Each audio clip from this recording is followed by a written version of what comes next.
Day టైంలో కంటే night టైమ్స్లో లైఫ్కి ఒకవేళ అలవాటు పడితే రిజల్ట్ పాజిటివ్గా ఎక్కువగా ఉంటుంది అనేది అపోహన నిజమా?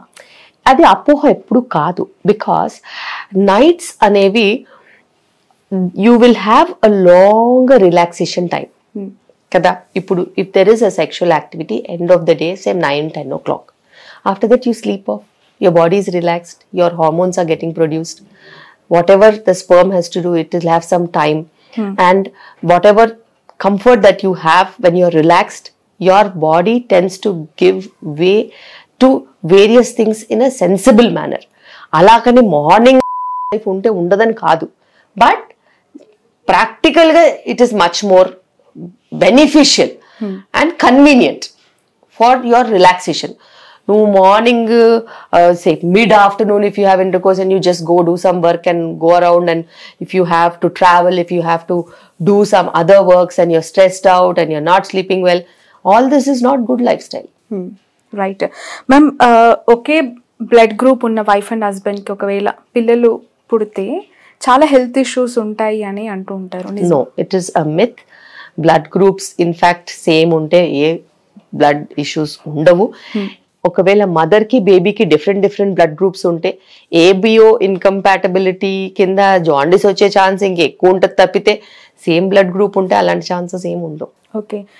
ఫీమేల్స్ ఎక్కువగా యంగ్స్టర్స్ వెరీ యంగ్ ఏజ్లో పెళ్లి చేసుకోవటం వల్ల, తల్లి అవ్వటం వల్ల ఫ్యూచర్లో మెంటల్గా వాళ్ళకి ఫిజికల్గా చాలా హెల్త్ ఇష్యూస్ కాంప్లికేషన్స్ ఉంటాయి అంటుంటారు.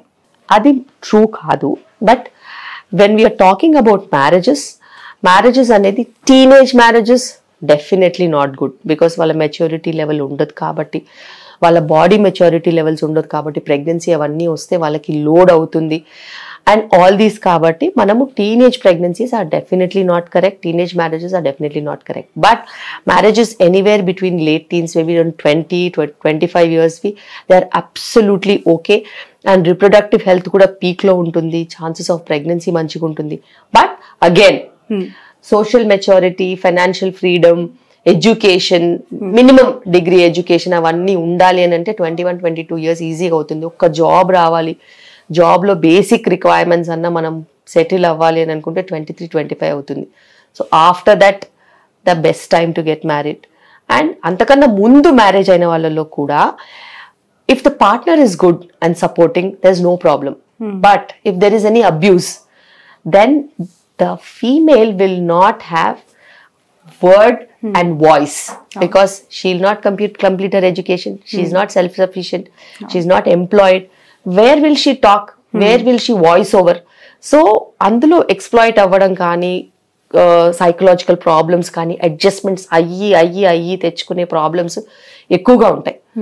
అయితే ఇవన్నీ ఇంతకు ముందు ఉండేవి కాదు, ఎందుకంటే జాయింట్ ఫ్యామిలీలో ఉండేవాళ్ళం కాబట్టి పెద్దవాళ్ళు అడ్రస్ చేసి షీల్డ్ చేసేవాళ్ళు. కానీ ఇప్పుడు న్యూక్లియర్ ఫ్యామిలీస్ అయ్యేసరికి హస్బెండ్కి ఏ ఫ్రస్ట్రేషన్ ఉన్నా కూడా ఉమెన్ మీద తీయడము, అబ్యూజివ్ గా అవ్వడం, ఇవన్నీ కూడా ఉంటాయి. And women is completely trapped in to the relationship because there are children that they have to take care of. వాళ్ళ మొహం చూసి వాళ్ళ కోసం భరిస్తూ ఉంటారు. బట్ ఈవెన్చువలీ 40s వచ్చేసరికి అదంతా చాలా ఎక్కువైపోయి, ఆ లోడ్ అంతా ఎక్కువైపోయి వాళ్ళ లైఫ్ అంతా వేస్ట్ అయిపోయినట్టు అనిపించి, అండ్ పిల్లలు కూడా ఎవరి దారి వాళ్ళు చూసేసుకుంటారు తర్వాత. Then they become very alone and they feel that pain and they get traumatized. Perimenopausal issues వచ్చేసరికి చాలా సైకలాజికల్గా ట్రామాటిక్గా ఫీల్ అవుతారు. రైట్.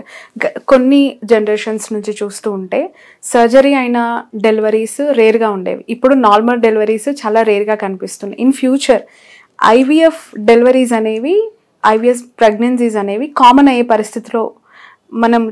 పరిస్థితులు చూడబోతున్నాం. అలాంటి సిచ్యువేషన్ రాబోతుందా? అంటే డెఫినెట్గా ఫర్టిలిటీ ప్రెగ్నెన్సీస్ నిజంగానే ఎక్కువ అవబోతున్నాయి. Because we're going towards an epidemic of infertility.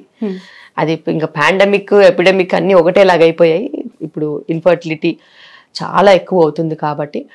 And over on top of it మేమేం చేస్తున్నామంటే, even if they have an IVF pregnancy, because we have a setup, we have every specialist in the hospital, we would definitely try for a normal delivery. If she's not delivering normally, then we will do a cesarean.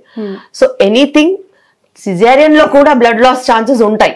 పీపీహెచ్లు ఇవన్నీ ఉంటాయి, post mortem హెమరేజ్లు, blood లాస్లు. దానికి అనుగుణంగా blood bank, దానికి అనుగుణంగా high risk anaesthesia team, దానికి అనుగుణంగా మన setup పెట్టుకోవాలి. అయితే ఏదైతేనేమి నార్మల్ డెలివరీకి మించిన సేఫ్టీ ఉండదు. అది వాళ్ళకి ప్రెగ్నెన్సీలో ట్రావెల్ చేస్తూ ఉంటే, వాళ్ళ చుట్టుపక్కల వాళ్ళు ఇన్ఫ్లుయెన్స్ చేస్తూ ఉంటే, వాళ్ళ చుట్టుపక్కల వాళ్ళు ధైర్యం ఇస్తూ ఉంటే, వాళ్ళు ఒకవేళ యోగా క్లాస్కి వస్తారు 50 మంది, అందులో డెలివరీస్ అవుతూ ఉంటాయి కదా, మిగతా వాళ్ళు వీళ్ళని చూసి వాళ్ళ ఒపీనియన్స్ మార్చుకుంటారు. రైట్, డెఫినెట్ గా మార్చుకుంటారు. మ్యామ్ చాలా మంది ఈ ఐవీఎఫ్ ట్రీట్మెంట్స్ గురించి విన్న వాళ్ళు సెలబ్రిటీస్ చెప్తూ ఉన్న మాటలు విన్నప్పుడు, లైక్ స్పోర్ట్స్లో ఉన్నారు, లైక్ వాళ్ళకి స్పోర్ట్స్ అనేవి కొన్ని ఇయర్స్గా కంటిన్యూస్ ప్రాసెస్ ఉంటుంది, వాళ్ళు ఎగ్ ఫ్రీజింగ్ చేసుకోవాల్సిన పరిస్థితి. ఉపాసన అలానే పిల్లలు కనిందని, లేదంటే ఇషా అంబానీ అలానే పిల్లలు కనిందని, ఎగ్ ఫ్రీజింగ్ సైడు ఇంట్రెస్ట్ చూపిస్తున్న జనరేషన్స్ అంటే ఇన్స్పైర్ అయ్యి వాళ్ళు అలా చేసుకున్నారు కదా మేము కూడా చేసుకుంటాము అని చెప్పి, దీన్ని ఎంతవరకు నమ్మాలంటారు, ఎంతవరకు కరెక్ట్ అంటారు? బేసిక్గా టెక్నాలజీ, మనము ఐఫోన్ కొంటే వాళ్ళు ఇంతకుముందు 7th జనరేషన్ iPhone 7, ఇప్పుడంటే iPhone 15, అంతే కదా. టెక్నాలజీ నువ్వు అప్గ్రేడ్ అవుతున్నప్పుడు, నువ్వు వేసుకునే బట్టలు నువ్వు అప్గ్రేడ్ అవుతున్నప్పుడు, అలాగే టెక్నాలజీని యూజ్ చేసుకోవడం కూడా నువ్వు అప్గ్రేడ్ అవ్వాలి.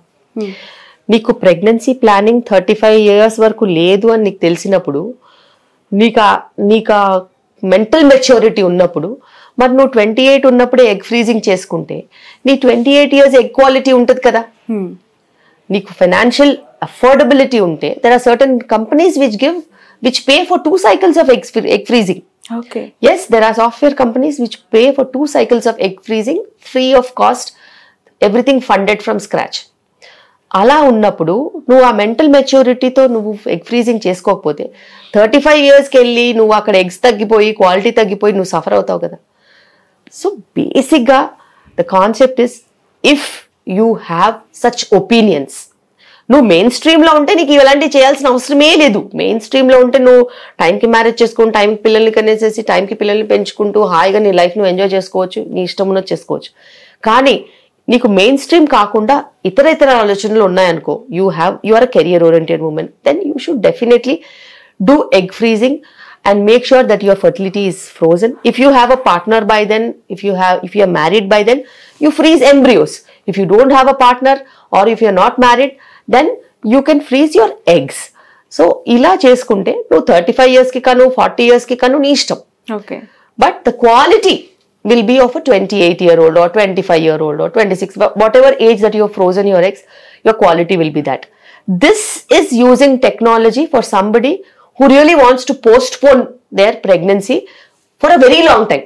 ఒక 6 నెలలు, సంవత్సరం, 2 సంవత్సరాలు పోస్ట్పోన్ చేస్తాను అని అంటే, దానికి అనుగుణంగా ఎగ్స్ వేస్ట్ అవ్వకుండా మెడికేషన్స్ తీసుకుని నువ్వు కాంట్రసెప్టివ్ పిల్స్ ఏదన్నా వాడుకుంటే నీకు ప్రాబ్లం ఉండదు. అంతకన్నా ఎక్కువగా నువ్వు డిలే చేసుకోవాలనుకుంటే మటుకు ఖచ్చితంగా ఏజ్ని రివర్స్ చేయలేం. కాబట్టి age cannot be reversed, especially when it comes to equality. మీరు ఫేస్కి ఏదైనా ట్రీట్మెంట్స్ తీసుకోవచ్చు, బాడీకి ఏదైనా తీసుకోవచ్చు, రింకిల్స్కి ఏదైనా తీసుకోవచ్చు, కానీ ఎగ్కి ఏమీ తీసుకోలేము. So you have to freeze your young eggs or you have to deal with problems that come in future. But ఐఫోన్లో 7th generation to 15th generation మనం ఒక ట్రాన్స్ఫార్మ్ చూస్తూ ఉన్నాం. అలాగే ఐవీఎఫ్, టెస్ట్ ట్యూబ్, సరోగసీ ఇవి కూడా అలాంటి జనరేషన్ చేంజెస్ అంటారా? ఏమైనా డిఫరెన్స్ ఉందా? బేసిక్గా లాస్ట్ 15 years నుంచి నాకు ఐవీఎఫ్ ట్రీట్మెంట్స్ ఎక్స్పోజర్ ఉంది. I have been an IVF specialist. నేను అది వదులుకొని ఆబ్స్టెట్రిక్స్ వైపు వచ్చాను. బట్ అది నన్ను వదలదు, బికాస్ ప్రాబ్లం ఎక్కడున్నదని కనుక్కోవడం నా niche. So I'm an expert of finding where the problem is. So అది తెలుసుకోవడానికి చాలా మంది ఫెయిల్ అయిన వాళ్ళు వస్తూ ఉంటారు, వాళ్ళకి తెలిసిన ఫ్రెండ్స్ ని పంపిస్తూ ఉంటారు. సో నేను గంటలు మాట్లాడను. నేను వాళ్ళ ఫైల్ చూసేసి అనలైజ్ అయిన తర్వాత, ఇది నీ ప్రాబ్లం, దీన్ని రెక్టిఫై చేస్తే నీకు ప్రెగ్నెన్సీ వస్తుంది, ఇంతే. 2 minutes. సో అది కూడా చెయ్యని వాళ్ళు చాలా మంది ఉంటారు, బికాస్ దేర్ ఆల్ బడ్డింగ్ కదా, వాళ్ళకి ఇయర్స్ ఆఫ్ ఎక్స్పీరియన్స్ లేదు కదా. చాలా సార్లు పేషెంట్ వచ్చింది గుడ్డిగా ఐవీఎఫ్ చేసేస్తారు. కానీ ప్రాబ్లం ఎక్కడ? మేల్ ఫ్యాక్టరా? మేల్లో ఏదైనా ప్రాబ్లమ్స్ ఉన్నాయా? వారికోసిల్ ఉందా? ఉమెన్లో ఏదైనా ప్రాబ్లమ్స్ ఉందా? వెయిట్ ప్రాబ్లమా? ఎండోమెట్రియోసిస్ ప్రాబ్లమా? దీనికి ఏం చేస్తే సెట్ అవుతుంది? ఇవి రెండు ఎందుకు కలవట్లేదు, ఎందుకు ప్రెగ్నెన్సీ రావట్లేదు అని కనుక్కోవాలి. అది కనుక్కుని అది బ్రేక్ చేసామనుకో, దానికి కొన్ని టెస్ట్లు ఉంటాయి. చాలా సార్లు ఐవీఎఫ్ స్పెషలిస్టులు చెయ్యరు టెస్ట్లు, ఎందుకంటే వాళ్ళు ఏమనుకుంటారంటే మనం ఇవన్నీ రాసామనుకో వీళ్ళు వెళ్ళిపోతారు, వీళ్ళు మన దగ్గర ట్రీట్మెంట్కి రారనుకుంటారు. నాకు ఆ పని లేదు, నేను ఐవీఎఫ్ సెంటర్ పెట్టుకోలేదు. సో నాకు మీకు కారణం కావాలా, నేను కనుక్కుంటాను, ఫలానా టెస్ట్లు చేసుకుంటా, నేను ఐస్ బ్రేక్ చేస్తాను, మీ ప్రాబ్లం ఎక్కడుందో కనుక్కుంటాను, మీకు ట్రీట్మెంట్ కూడా ఈజీగా ఉంటుంది. అండ్ అలా ఐస్ బ్రేక్ చేసిన 50% of population are pregnant with me. నేను డెలివరీలు చేసేదే వాళ్ళకి. సో వాళ్ళకి నేను ప్రాబ్లమ్ సాల్వ్ చేసి బ్రేక్ చేశాను కాబట్టి వాళ్ళు నేను ఏది చెప్పినా అది వింటారు. Because they have seen success with me. అలాగే వాళ్ళు ప్రెగ్నెన్సీ జర్నీ కూడా ట్రావెల్ చేస్తారు. They will take that entire burden on my shoulder because they will know I will do the best for them. నేను వాళ్ళకి ఫుడ్ చెప్పినా వింటారు, time పడుకోమన్నా వింటారు, లేకపోతే డయట్ ఎక్సర్సైజ్ చేయమన్నా వింటారు, అన్ని వింటారు.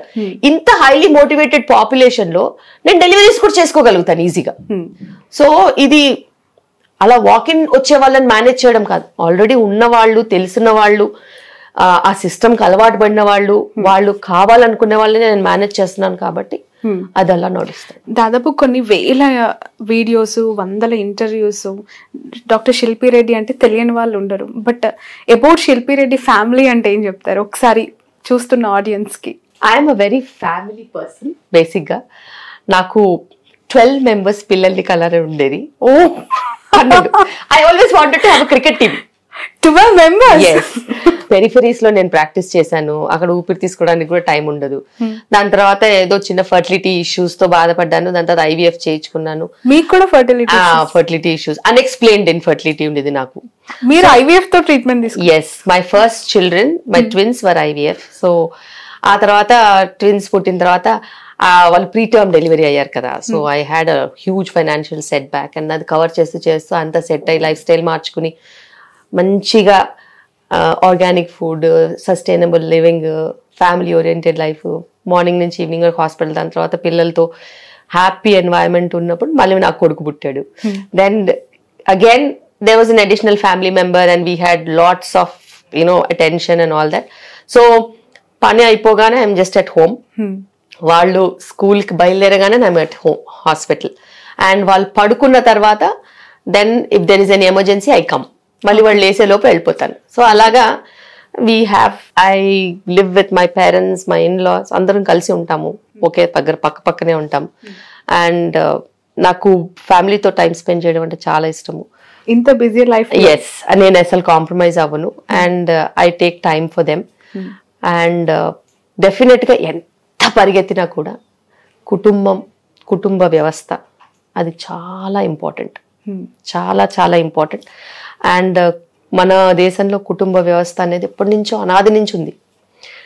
అండ్ దాన్ని మనం కాపాడుకుంటూ, మన కల్చర్ని కాపాడుకుంటూ ప్రతి పండగ సెలబ్రేట్ చేస్తాము. అండ్ నాకు ఇష్టం బేసిక్గా మన వే ఆఫ్ లైఫ్, అవన్నీ చాలా ఇష్టం. ఎంత ఉమెన్ ఎంపవర్మెంట్ గురించి మాట్లాడినా కూడా when it comes to family I'm true mother బేసిక్గా.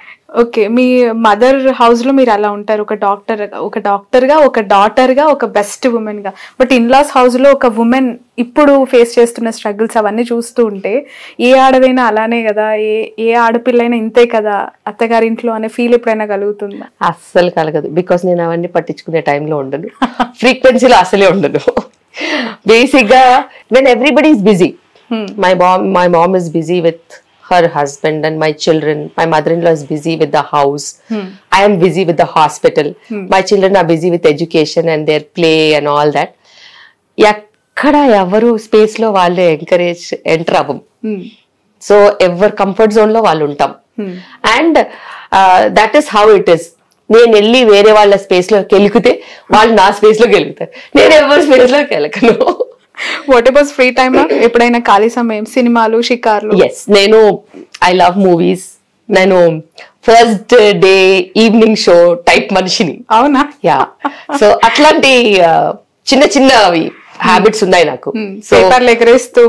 మూవీ రిలీజ్ అయిందంటే సమ్ హౌ పేషెంట్స్ అందరిని చూసేసేసి ఈవినింగ్ షోకి పిల్లలు తీసుకొని పరిగెడతా. Okay. So and weekly 1 cheat day 1 cheat meal అన్నట్టు మా పిల్లల్ని తీసుకొని సరదాగా బయటికి వెళ్ళి